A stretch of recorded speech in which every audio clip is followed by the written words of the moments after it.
श्रीमद भागवत महापुराण स्कंद 5वा अध्याय 3.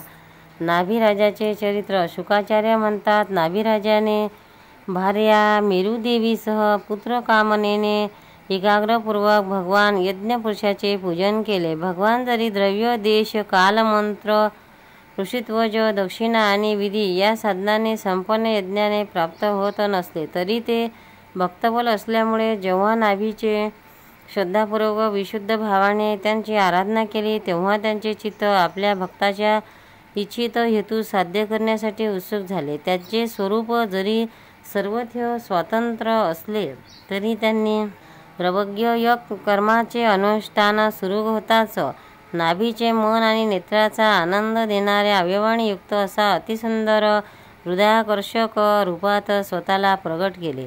त्यांनी रेशमी पितांबर परिधान केला होता. वक्षस्थळावर सुमनोहर श्रीवत्सचिन्ह शोभून दिसत होते. हातामध्ये शंख, चक्र, गदा, पद्म तसेच गळ्यात वनमाला आणि कौस्तुभमणी शोभून दिसत होता.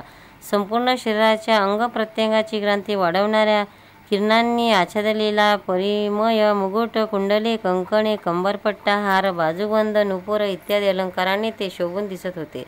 परम तेजस्वी चतुर्भुज मूर्ती अशा पुरुषोत्तमांना प्रगट झालेले पाहून ऋतध्वज, सदस्य आणि यजमान इत्यादी सर्व लोक जसे निर्धन पुरुष धनराशी प्राप्त झाल्यावर अत्यंत आनंदित होतात तसेच आनंदित झाले. नंतर सर्वांनी मस्तक नमवून अत्यंत आदराने प्रभूची पूजा केली आणि त्यांची स्तुती केली. ऋतध्वज म्हणाले, पूज्यतम, आम्ही आपले भक्त आहोत. आपण आपला नेहमीच पूजनीय आहात, परंतु आम्ही आपली पूजा करणे काय जाणणार. आम्ही तर आपणास वारंवार नमस्कार करतो एवढेच आम्हाला महापुरुषांनी शिकवले आहेत.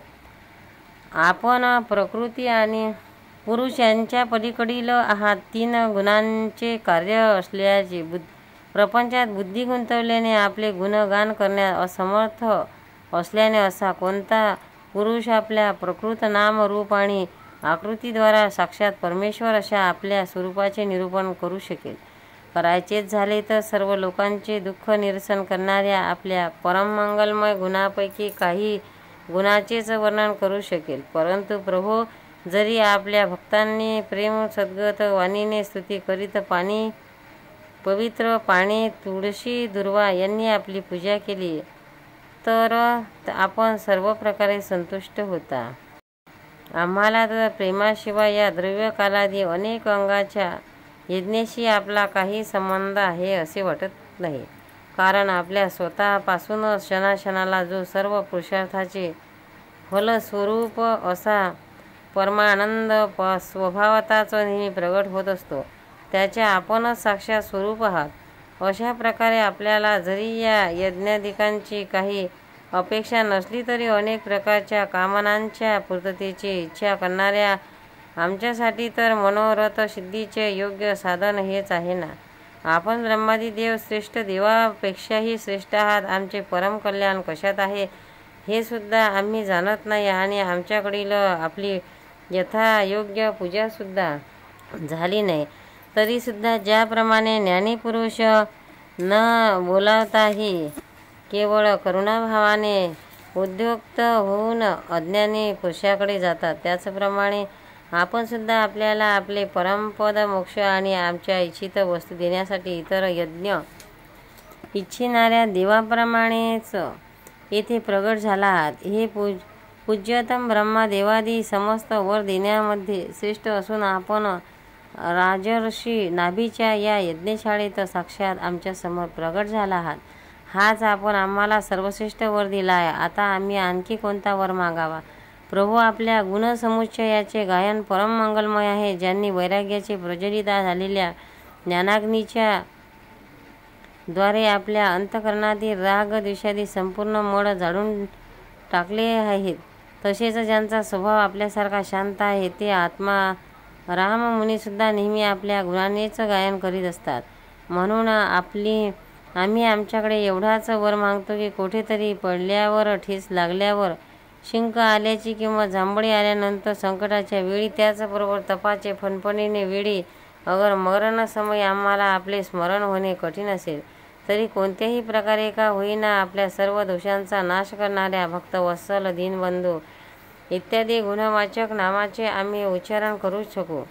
जसे एखाद्या कंगाल मनुष्याने धन वाढणाऱ्या उदार पुरुषाकडे जाऊनही त्याच्याकडे केवळ भुसाच मागावा, त्याचप्रमाणे हा राजर्षी नाभी संतान प्राप्ती हाच परम पुरुषार्थ मानून आपल्यासारखाच पुत्र व्हावा या इच्छेने स्वर्ग किंवा मोक्षही देऊ शकणारा आपली आराधना करीत आहे. आपल्या मायेचा अंत कोणाला लागत नाही आणि ती कोणाला वशही होत नाही, यात काही आश्चर्य नाही. ज्या लोकांनी महापुरुषाच्या चरणाची सेवा केली नाही त्यापैकीच असा कोण आहे की जो मायेला वश झाला नाही आणि त्याच्या बुद्धीवर तिचे आवरण घातले नाही आणि विषयरूप विषयाच्या वेगाने त्याचा स्वभाव दूषित केला नाही. देवादिदेव आपण भक्ताची मोठमोठी कामे करता मंदबुद्धी अशा आम्ही कामनेला वश होऊन या तुच्छ कामासाठी आपल्याला आवाहन केले. हा आपला अनादरच होय, परंतु आपण समदर्शी असल्याने आम्हा अज्ञानी लोकांच्या व अविचाराबद्दल आम्हाला क्षमा करावी.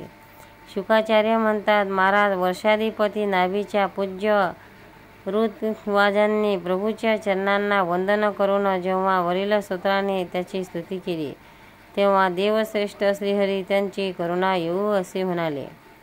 श्री भगवान म्हणाले, ऋषींनो, आपण सर्वजण सत्यवादी महात्मे आहात. राजर्षी नाभीला माझ्यासारखाच पुत्र व्हावा असा मोठा दुर्लभ वर आपण मागितला. मुनींनो, माझ्यासारखा तर मीच आहे, कारण मी अद्वितीय आहे. तरीसुद्धा ब्राह्मणाचे वचन खोटे होता कामा नये, कारण ब्राह्मणकुल म्हणजे माझे मुखच आहे. म्हणून मी स्वतःच्या माझ्या असंख्येने अग्निंदानंदन नाभीच्या घरी अवतार घेईन, कारण माझ्यासारखा दुसरा कोणीच नाही. श्री शुक म्हणतात, महाराणी मेरुदेवी एकत असता तिच्या पतीला असे म्हणून भगवान अंतर्धान पावले. विष्णुदत्त परीक्षिता महर्षींनी त्या यज्ञात अशा प्रकारे प्रसन्न केल्यानंतर महाराज नाभीचे कल्याण करण्यासाठी श्री भगवंत महाराणी मेरुदेवीच्या ठिकाणी दिगंबर संन्यासी व उद्धवरेता मुनीचा धर्म प्रगट करण्यासाठी शुद्ध सत्वमय रूपाने प्रगट झाले.